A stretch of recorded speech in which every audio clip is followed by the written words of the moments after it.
Nikmat yang besar ini dikerdil-kerdilkan manusia. Kalau ingin tahu yang mana nikmat yang besar, nah dia lebih hina daripada sayap nyamuk.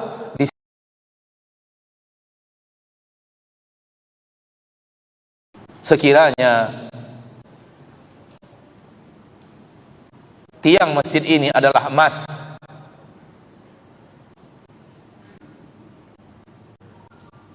pasti manusia membesarkan, menganggapnya adalah rahmat dan nikmat yang sangat besar. Berapa ton ini emasnya ini? Berapa ratus kilo? Sehingga manusia pasti akan memandang dia adalah rahmat dan nikmat yang sangat besar. Padahal pada diri kita ada nikmat-nikmat Allah yang jauh lebih besar daripada emas yang sebesar tiang masjid ini, yang setiap hari kita rasakan, yang sering kita sepelekan. Mana dia? Banyak sekali. Mata adalah nikmat Allah yang sangat besar.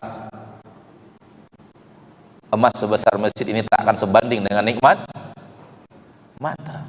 Bukti nyata, tak akan ada orang yang berakal yang mau matanya dibeli dengan emas sebesar tiang yang ada di masjid ini, kecuali kalau akalnya sudah tidak berfungsi dengan baik, lain cerita. Tapi orang yang benar-benar berakal, dia pasti memilih lebih baik memiliki mata, biarlah tak punya emas sebesar tiang masjid. Berarti nikmat mata jauh lebih berharga daripada harta itu. Dan masih banyak nikmat-nikmat Allah yang lain. Silakan antum urut.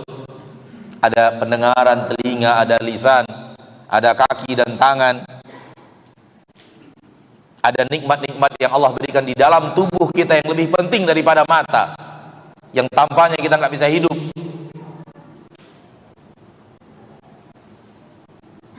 Semua itu lebih berharga, berjuta-juta, bermiliar-miliar lebih berharga daripada hanya emas walaupun sebesar masjid ini. Namun sayang, nikmat yang besar tadi disepelekan orang. Siapa orang yang merasa bahwa nikmat matanya itu sangat berharga? Siapa yang merasakan bahwa nikmat lisannya begitu luar biasa, dunia berserta isinya nggak bisa untuk membeli nikmat lisan dan nikmat pendengaran. Dunia beserta isinya tidak bisa membeli nikmat jantung. Tak ada orang yang berakal yang mau diberikan untuknya emas sepenuh bumi dan gantinya adalah jantung yang ada di dalam dirinya. Nikmat yang besar ini dikerdil-kerdilkan manusia. Dan nikmat yang tidak seberapa, yaitu emas sebesar tiang, dibesar-besarkan. Dan yang dibesar-besarkan dia itu pun dia tidak punya. Jangankan sebesar tiang, setengah kilo pun nggak punya. Jangankan setengah kilo, 250 gram pun dia tidak punya. Yang dia besar-besarkan tak punya. Yang sangat besar yang ada di dirinya dia lupakan.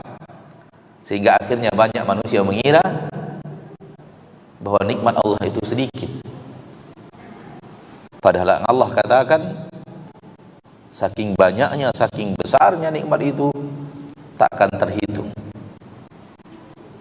Dan sudah berapa puluh tahun kita gunakan mata, terutama bagi saudaraku, saudariku yang sekarang usianya sudah puluhan tahun. Sudah berapa puluh tahun kita gunakan telinga, sudah berapa puluh tahun kita gunakan lisan, kaki dan tangan, paru-paru, jantung, pankreas, darah, tulang, daging. Dan sampai sekarang masih diberikan oleh Allah Subhanahu wa ta'ala nikmat yang luar biasa tanpa harus membayar sedikit pun kepada Allah Subhanahu wa ta'ala. Maka kalau kita melupakan nikmat-nikmat ini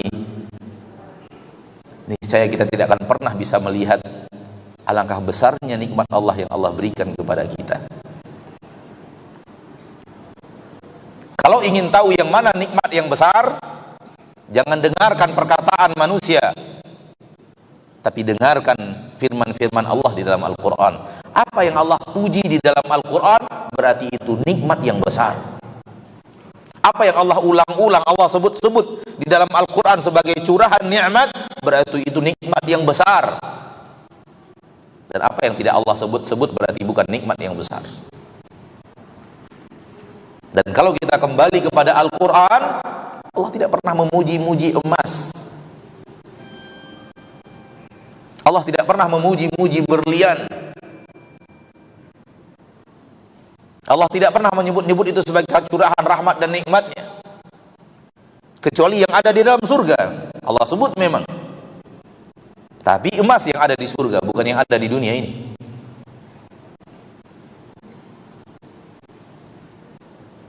Namun apabila kita lihat apa yang Allah sebut di dalam Al-Quran, Allah menyebut nikmat pendengaran, nikmat penglihatan, nikmat hati.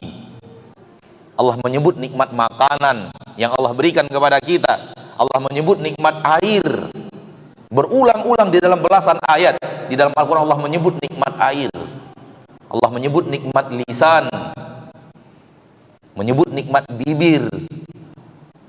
Alam naj'al lahu 'ainain wa lisanan wa syafatain. Tidakkah aku telah ciptakan kepada kalian dua mata, satu lisan dan dua bibir. Disebut-sebut oleh Allah nikmatnya, berarti itu nikmat yang sangat besar. Allah menyebut nikmat matahari, Allah menyebut nikmat siang dan malam berulang-ulang di dalam Al-Quran. Allah menyebut nikmat bumi, berarti ini curahan nikmat yang sangat besar. Maka kalau ingin mengetahui yang mana nikmat-nikmat besar, baca Al-Quran. Kalau Allah memuji, berarti itulah nikmat yang sangat besar. Dan tidak ada dunia beserta isinya yang dipuji oleh Allah di dalam Al-Quran. Bahkan yang ada dikerdilkan Allah.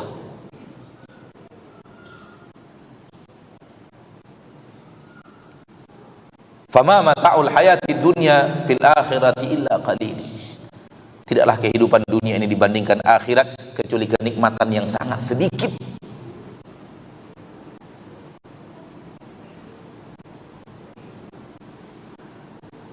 Dan kalau kita membaca hadis Nabi kita tercinta Muhammad sallallahu alaihi wasallam, maka akan lebih dahsyat lagi kita mendengarkan hadis Nabi yang sangat mengkerdilkan dunia. Nabi SAW mengatakan dalam hadis yang sahih, "Lau kanatid dunya 'indallahi tusawi janaha ba'udah, ma saqal kafira minha syurbata ma." Kalau saja di sisi Allah dunia beserta isinya ini senilai dengan sayap nyamuk, senilai itu Allah memandang dunia dan seisinya seperti kita memandang sayap nyamuk, Allah tidak akan mau memberikan orang kafir minuman walau seteguk pun,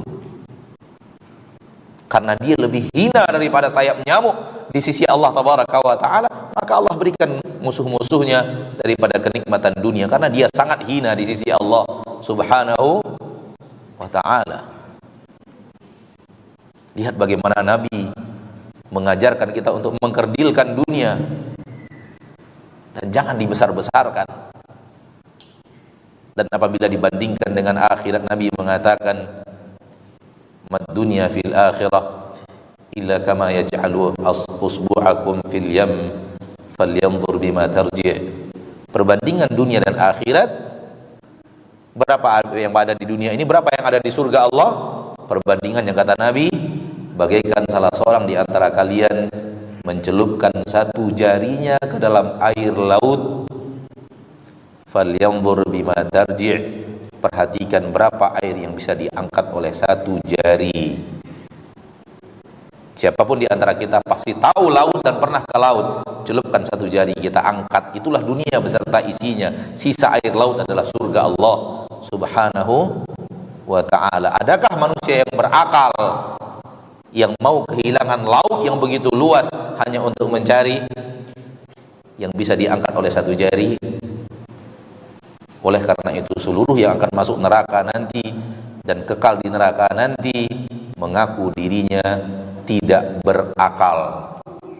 Dalam Al-Quran, wa qalu law kunna nasma'u aw na'qilu ma kunna fi ashabis sa'ir. Mereka berkata, andai di dunia kami berakal, kami tidak akan mungkin menjadi penduduk neraka ini yang apinya menyala-nyala, neraka sa'ir.